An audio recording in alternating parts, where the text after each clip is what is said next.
Hello दोस्तों, आज के इस वीडियो में मैं आपके साथ मिलकर के गोंद के और आटे के लड्डू बनाने जा रही हूँ, जो सर्दियों में बहुत फ़ायदेमंद होते हैं, बहुत ताकतवर होते हैं। बच्चों और बुज़ुर्गों के लिए बहुत ही ज़रूरी होता है।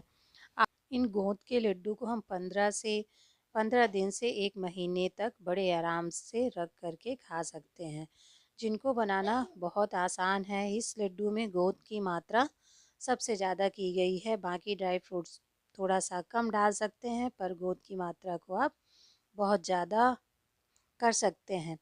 इस आज हम बहुत आसान विधि के द्वारा इन लड्डुओं को बनाने जा रहे हैं, जिनको बनाने के लिए ज़्यादा घी की आवश्यकता नहीं है।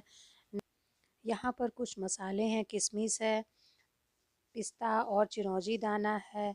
हमने यहाँ पर बादाम को बहुत महीन तो नहीं किया, हल्का टुकड़ों में किया है। यहाँ पर छुहारे हैं, जो कि छोटे छोटे टुकड़ों में हमने इनको काटा है। और यहाँ पर गोंद की मात्रा मैंने सबसे ज़्यादा ली है, बड़ी वाली गोंद है। इनको किस तरह से तलना है, तलते वक्त ये जले ना, कितना भूजना है, आइए इस वीडियो में हम देखते हैं। यहाँ पर सबसे पहले मैंने छुहारों को अच्छी तरह से घी में भूजा है।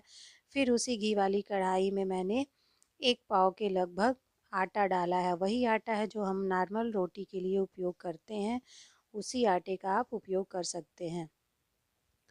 अब काजू को मैं तल के निकाल रही हूँ, क्योंकि काजू बहुत मुलायम होता है। फिर इसी में मैंने चिरौंजी दाना और पिस्ता को भी हल्का सा भूजा है, क्योंकि ये बहुत मुलायम होते हैं, इनको ज़्यादा देर तक नहीं भूजना है, नहीं तो ये हल्के काले से दिखने लगते हैं।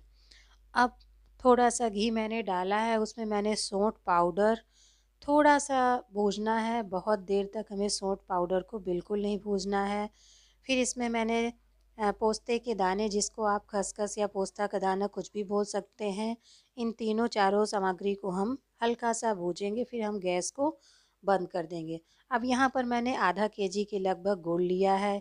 गुड़ में ज़्यादा पानी का उपयोग नहीं करना है। आधा केजी के गुड़ में मैंने आधी गिलास के लगभग पानी का उपयोग किया है। और यहाँ पर मैंने नारियल के कुछ पीसेस काटे थे, जिनको मैंने घी में तल के अब इनका महीन पाउडर हम बनाएंगे, जिससे बहुत अच्छा स्वाद आता है। यहाँ पर मैंने गोंद को एकदम से ज़्यादा घी में धीमी आंच या थोड़ी सी तेज़ आंच में देर तक मैं इनको तलती हूँ। अगर देर तक नहीं तलते हैं ज़्यादा घी के साथ, तो इनके बीच में जो गठाने रहती हैं वो एकदम से नहीं तल पाती हैं, जो कि खाने में बिल्कुल कड़ी सी रहती हैं। इनको धीमी आंच या थोड़ा सा तेज़ आंच में सारी गोंद को आप तल करके निकाल लीजिए। अब हमारी गोंद भी अच्छी ढंग से सेक गई हैं, आप देख सकते हैं हल्का हल्का एकदम फूटों के जैसी सिकी हुई हैं। यहाँ पर जो नारियल था, उनका मैं महीन सा पाउडर बना ली हूँ। अब हम सारे मसाला, जो हमने आटा और छुहारा को भूंज के रखा था, उसमें नारियल वाला जो पाउडर था, जिसको मैंने महीन पीसा था, इन सारे मिश्रण को हम एक थाली में अच्छी तरह से मिक्स कर लेंगे। और अब गोंद को हम एक ग्लास की सहायता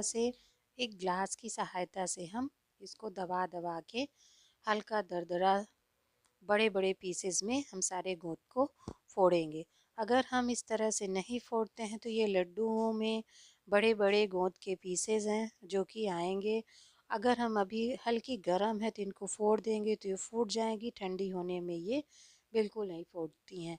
यहाँ पर मैंने जो सौंठ पाउडर था और पोस्ते का दाना था, इनको मैं ये बराबर भून चुका है। अब इधर हमारा गुड़ भी पक गया है। गुड़ में हमें कोई चाशनी बनाने की ज़रूरत नहीं है, पर इतनी देर तक गुड़ को हमें पकाना है कि गाढ़ा सा पेस्ट बन जाए। इसमें हमें चाशनी की कोई ज़रूरत नहीं है। अब इन गोंद जो मैंने फोड़ के रखी थी, और हमारा खसखस था और सौंठ पाउडर था, सारे मसालों को एक बड़ी सी परात में आप निकाल लीजिए। इनको हमें 2 से 4 मिनट तक इनको मिक्स कर लेंगे, जिससे बराबर मात्रा में सभी मसाले जो हैं वो मिक्स हो जाएं। जो गोंद के दाने हैं काफ़ी अच्छे तले हुए थे, तो जिनको मैं आसानी से फोड़ ले रही हूँ। इसी तरह हमें सभी मसालों को धीरे धीरे करके मिक्स करना है। जब हमारा गुड़ वाला जो पेस्ट है वो जब पूरा अच्छे से ठंडा हो जाए, अच्छे का मतलब बहुत ठंडा ना हो, हल्का गरम रहे, तब हम थोड़ा थोड़ा करके मिक्स करेंगे। हमें ध्यान देना है कि हमें गुड़ को इकट्ठा नहीं मिक्स करना है, नहीं तो जितना मसाला और आटा है तो उसमें गुड़ की मात्रा ज़्यादा हो जाएगी और आटे की मात्रा कम रहेगी। इस तरह से हम मिलाने के बाद देखिए, गुड़ को डालने के बाद कितने बढ़िया बराबर से ये लड्डू बन रहे हैं। अगर हम गरम गुड़ डालते हैं तो ये गुड़ हमारी हाथों में चिपकने लगता है, जिससे हम लड्डू बराबर नहीं बना सकते हैं। इस तरह से आप जो आकार, जो शेप आप देना चाहती हैं लड्डुओं को, आप दे सकती हैं। यहाँ पर मैंने मीडियम साइज़ के बनाए हैं।